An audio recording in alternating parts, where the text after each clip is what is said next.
নমস্কার বন্ধুরা, স্বপ্নাস ডায়েরিতে সবাইকে অনেক ওয়েলকাম জানাই। আজ তোমাদের আমি শেয়ার করব লিচুর আচার। লিচুর পায়েস হয়, আচার কি তোমরা খেয়েছো? আমি ফার্স্ট ট্রাই করেছি, খেতে কিন্তু খুবই ভালো লেগেছে। তোমরাও একবার অন্তত এইভাবে ট্রাই করতে পারো, খেতে খুবই ভালো লাগবে। তো বন্ধুরা পুরো ভিডিওটি দেখতে থাকো। প্রথমে আমি এখানে কয়েক পিস লিচু নিয়ে নিয়েছি আর জল দিয়ে খুব ভালো করে প্রথম ধুয়ে নিচ্ছি। ধুয়ে একটা পাত্রে নিয়ে নিলাম। এবার প্রত্যেকটা লিচুর খোসা আমি ছাড়িয়ে নিচ্ছি। এক এক করে সব লিচুর খোসাগুলো ছাড়িয়ে একটা পাত্রে নিয়ে নিলাম। এবার ভিতরের যে আটিটা রয়েছে সেটা বের করে নেব। একটা ছুরির সাহায্যে লিচুর সাইডে এইভাবে কেটে আমি লিচুর আটিটা বের করে নিচ্ছি। এক এক করে সব লিচুর আটি আলাদা করে নিলাম এবং আলাদা একটা পাত্রে আমি লিচুগুলো নিয়ে নিলাম। এবার চলে যাব মেইন রান্নার দিকে। আচারটা তৈরির জন্য কিছু মশলা নিয়েছি সামান্য গোটা জিরে, মৌরি, ধনে, গোটা গরম মশলা, একটা শুকনো লঙ্কা আর একটা তেজপাতা। গরম মশলার মধ্যে সামান্য দারচিনি, লবঙ্গ আর একটা এলাচ অ্যাড করেছি।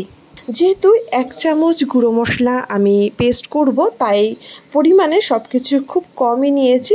তবে যে যেরকম মশলাটা তৈরি করতে চাইছো সেই হিসাবেই সব মশলাগুলো অ্যাড করবে। হালকা ভেজে নিয়ে আমি বেটে নিয়েছি আর একদম মিহি করে কিন্তু বাটিনি। আচারে একটু গোটা রেখে যদি মশলাটা বেটে নেওয়া হয় তাহলে কিন্তু খেতে খুব ভালো লাগে। অন্যদিকে কড়াইতে বসিয়ে দিয়েছি 1/2 কাপ মতো চিনি।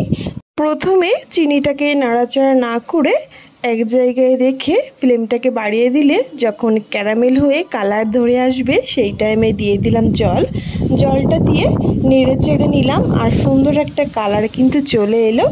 এবার জাল করে নেব 2 মিনিট মতো। আর এই টাইমে আমি সামান্য লবণ অ্যাড করে দিয়েছি। আর 2 মিনিট জাল করে নেওয়ার পর দিয়ে দেব বেছে রাখা লিচুগুলো। সব লিচুগুলো দিয়ে দিলাম।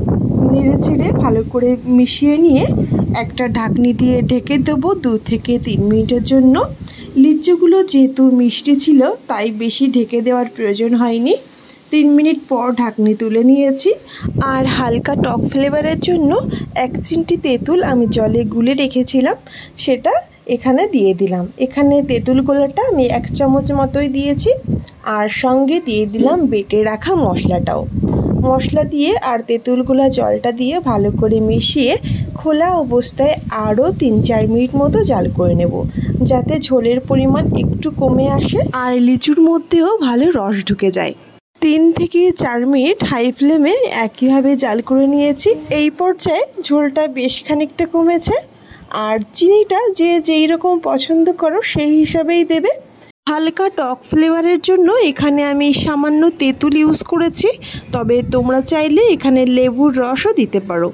লিচুটা যদি হালকা টক থাকে তাহলে টক ফ্লেভার বেশি দেওয়ার প্রয়োজন নেই। এবার কিন্তু আমাদের লিচুর আচার তৈরি হয়ে গেছে। ভীষণই সুস্বাদু হয়। যে এখনও তৈরি করে খাওনি অবশ্যই একবার হলেও ট্রাই করতে পারো। আঁচটা বন্ধ করে আমরা কিন্তু সার্ভ করতে পারি। তো বন্ধুরা, রেসিপিটি ভালো লেগে থাকলে প্লিজ আমার চ্যানেলটি সাবস্ক্রাইব করে আমার পাশে থেকো আর কমেন্ট করে জানিও যে তোমাদের কেমন লেগেছে। সবাইকে অনেক ধন্যবাদ পুরো ভিডিওটি দেখার জন্য।